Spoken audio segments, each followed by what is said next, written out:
네, 이어서 뉴스이들 시간입니다. 영남일보 전준혁 기자와 함께합니다. 안녕하세요. 네, 안녕하세요. 네, 오늘 첫 소식은 지난주 원달러 환율이 2년 만에 1,400원을 넘어섰는데요. 고환율에 따른 경제 타격이 우려되고 있다, 이런 소식이네요. 네, 고환율 먹구름이 들이오면서 철강 및 2차 전지 시장을 선도하는 기업이 소재한 포항은 민감한 반응을 보이고 있습니다. 네. 더구나 수출 기업 대부분이 원자재나 중간재를 수입한 뒤에 최종 음, 제품을 만드는 구조여가지고 고환율이 수출에는 유리하다라는 기존 공식이 무조건 통용되지는 않고 있습니다. 네. 오히려 고환율이라는 변동성이 리스크로 작용하는 모양새입니다. 음, 그러니까 무역에 의존하는 비율이 높은 우리나라로서는 이 환율에 좀 민감할 수밖에 없긴 한데 또 수출이 주력인 업종에서도 고환율이 좋지만은 않은 건가 보네요. 네, 대표적인 것이 바로 2차 전지 산업으로 현재의 고환율이 당장 수출에는 유리하겠지만 네. 반대로 니켈 등 원자재 수입 가격 역시 음, 증가하기 때문에 향후 수익성에는 나쁜 영향을 미칠 것으로 예상이 됩니다. 네. 에코프로 관계자는 2차 전지 산업은 대부분 수출 물량이라 원재료를 달러로 구매해 제품도 달러로 판매하기 때문에 환율이 오르면 원화 전환 시 매출 실적 개선에 일부 도움이 된다. 이렇게 밝히면서도 한편으로는 원재료 가격 변동폭이 심한 업종이라서 환율보다는 원재료 가격에 훨씬 영향을 많이 받는 음, 편이라고 밝혔습니다. 그러면은 이제 철강 업계는 좀 어떤 상황인가요? 철강업계도 사정은 비슷합니다. 포스코는 석탄과 철강석을 수입을 하지만 제품 수출을 통해 일정 부분 외화 수지를 해지, 즉 위험 회피하고 있는데요. 네. 다만 고환율 기조가 장기화돼서 국내 철강 경기가 위축될 경우에는 수익성에 영향을 받을 수 있다고 예측하고 있습니다. 네. 포스코 관계자는 현재 글로벌 경기 둔화로 철강 수요도 위축되는 상황으로 환율 인상에 따른 원자재 비용 상승분을 제품 가격에 즉시 반영하기 어려운 상황이지만 음. 지속적으로 환율 변동 모니터링을 강화하고 외화 수지 노출분을 최소화하는 노력으로 환율 변동성이 경영 활동에 미치는 부정적인 영향을 최소화하고 있다고 말했습니다. 네. 상공인들 역시 고환율에 따른 우려를 나타내고 있네요. 네, 포항상공회의소는 환율 상승으로 유가 및 원자재 가격이 인상될 경우 생산 비용 증가로 영업이익 감소 등 지역 상공인들의 경영 환경이 더욱 악화할 것으로 내다봤습니다. 네. 또 이러한 현상이 장기화하면 투자와 고용, 무역 수지에도 부정적인 영향을 미칠 것으로 우려를 했는데요. 음.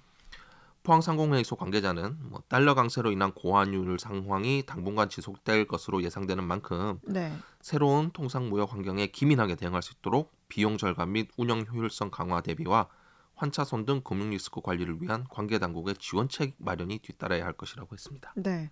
이런 가운데 지금 현대제철이 철강 업황 불황 장기화로 포항 2공장 가동 중단을 결정했다, 이런 소식도 있죠? 네, 고환율과 함께 또 안 좋은 소식이 또 포항을 찾아왔는데요. 네. 현대제철은 지난 13일 날 현대제철 포항 2공장 가동 중단을 추진하기로 하고 음. 임직원들에게 이 같은 방침을 알렸습니다. 네. 현대제철의 가동 중단 추진은 중국산 저가 철강 제품의 공세와 국내 건설 경기 침체 장기화 등으로 포항 2공장 가동률이 떨어짐에 따라 생산성과 운영 효율 개선을 위한 조치로 보입니다. 그러면 이 공장은 어떤 제품을 생산하던 곳인가요? 네, 가동을 멈추게 될 포항 2공장에는 제강 및 압연 공정 시설이 있습니다. 음. 연간 제강 100만 톤, 압연 70톤 가량을 생산하며 현대제철 전체 생산량의 약 3%를 음. 차지합니다. 현대제철 생산량의 전체의 3%면 생산량이 그닥 많지는 않네요. 네, 맞습니다. 포항 1, 2공장 모두 토목 건축 현장에 주로 쓰는 현강 제품을 생산하고 있는데 네. 1공장은 대형 제품을, 2공장은 중소형 음. 제품을 주로 생산해 왔습니다. 네. 2공장의 가동 중단은 이미 예측된 일이기도 했는데요. 네. 지역 철강 업계에 따르면 현대제철 포항 2공장은 지난해부터 휴업이 잦았고 올해의 경우 한 달에 3일 가량만 공장을 음. 가동할 정도로 가동률이 매우 낮았습니다. 그러면은 지금 이 공장에 근무하던 직원들, 그분들은 어떻게 되는 거예요? 네, 회사 측의 이번 조치로 포항 2공장에 근무하는 직원이 한 200여 명이 되는데 네. 이들은 포항 1공장과 당진, 인천 공장으로 재배치될 것으로 음. 예상됩니다. 하지만 자회사인 현대 IMC 직원 250여 명의 거치는 불투명한 것으로 알려졌는데요. 네. 당장 현대제철 노사는 노사협의회를 열고 대화를 나눴습니다. 어떤 입장을 내놨습니까? 먼저 현대제철에서는 뭐 철강 업황 불황이 지속하면서 포항 2공장을 멈출 수밖에 없는 처지에 놓였다라고 설명을 하고 네. 수익성 개선을 위해 포항 2공장 가동 중단을 검토하고 있는 단계고 뭐 노사 간 원만한 협의를 통해 진행할 예정이라고 설명을 했는데 네. 이에 대해 노조 측은 회사의 가동 중지 조치를 받아들이기 어렵다 이런 의견을 전달한 것으로 알려졌습니다. 네. 한편 포항 재계에서는 건설 경기 침체가 지속하고 뭐 중국산 저가 철강 공세가 이어지면서 포항의 주력인 철강업계가 매우 어려운 상황이라고 진단을 했고요. 네. 현대제철의 가동 중단 조치로 그동안 말로만 듣던 철강 업황 불황의 여파를 실감하게 돼 착잡한 심정이다. 이렇게 아쉬움을 드러냈습니다. 네. 그리고 이제 다음 소식은 저희가 지난주에 인터뷰를 통해서 전해드리기로 했는데 전국 최대 수준의 과밀학급 문제로 지금 수년간 골머리를 앓아온 포항 제철중학교 배정을 두고 지곡단지 주민들이 집회를 또 열었죠. 네, 지곡단지 학습권 회복을 위한 비상대책위원회 200여 명이 네. 지난 11일 경상북도 포항교육지원청 앞에서 집회를 열고 제철 중 과밀 문제 해결을 위해 교육당국이 기존 약속을 이행하는 등 적극 행동에 나서길 요구를 했습니다. 네. 이 비대위 비상대책위원회가 이제 지곡단지 주민들을 대표로 하고 있는데 네. 여기에 따르면 현재 포항 제철중학교 학생 수는 1,700여 명으로 전국 1위 과대학교입니다. 네. 과밀로 인해서 뭐 학생들은 교육질이 하락됨은 물론이고 각종 시설 사용과 행사 개최 등에서 불편함을 호소하고 있습니다. 네, 진짜 학생 수가 1,700여 명으로 이 제철 중의 과밀 문제가 사실 어제 오늘 일이 아니잖아요. 네, 맞습니다. 발단은 지난 2011년 효자초등학교 학부모들의 요구에 따라 효자초 학생들이 추가로 제철중학교로 진학하게 되면서부터였으니까 뭐 네. 10년도 넘은 일이라 볼 수 있습니다. 그렇죠. 제철중은 기존에 뭐 지곡단지에 있는 포항 제철초등학교 및 포항 제철 지곡초등학교에서 진학을 해왔는데 네. 효자초가 더해지면서 전교생이 계속 늘어났습니다. 네. 그 결과 2019년 이미 53학급 1,374명으로 전국 최대 규모의 중학교가 됐고 현재까지 그 수가 계속 늘어나 1,700명을 돌파를 했는데요. 네. 이를 두고 기존 지곡단지 학부모와 효자초 학부모는 뭐 추천 배정 시행을 하자, 뭐 아니면 위장 전입, 학구 위반 등을 없애자, 뭐 이런 것들을 두고 계속 지속적인 갈등을 빚고 있습니다. 네. 지금 지속학습권 회복 비대위가 도의원도 규탄했죠. 네, 비대위는 최근 도의원의 발언도 문제를 삼았습니다. 네. 경북 도의회의 교육위원회 소속 의원의 효자초 입장에 약간 무게를 실은 듯한 발언 등이 알려지면서 네. 이를 규탄하고 시위현장에는 뭐 해당 의원의 실명 및 사진과 함께 근조 화환을 배치하기도 했습니다. 비대위 관계자는 교육청은 즉각 효자초 추천 배정을 이행하고 교육 환경을 저해하는 위법과 편법을 근절할 근본 대책을 마련하라고 밝히고 2027학년부터 효자초를 제철중학교에서 완전히 분리하라고 주장했습니다. 네. 이런 지곡단지 주민들의 집회에 효자초 학부모들도 이제 반박 입장을 냈다고요? 네, 지곡단지 학습권 회복을 위한 비상대책위원회가 제철중 과밀 문제 해결을 위해 효자초를 제철중학교에서 완전히 분리하라고 주장을 하자 네.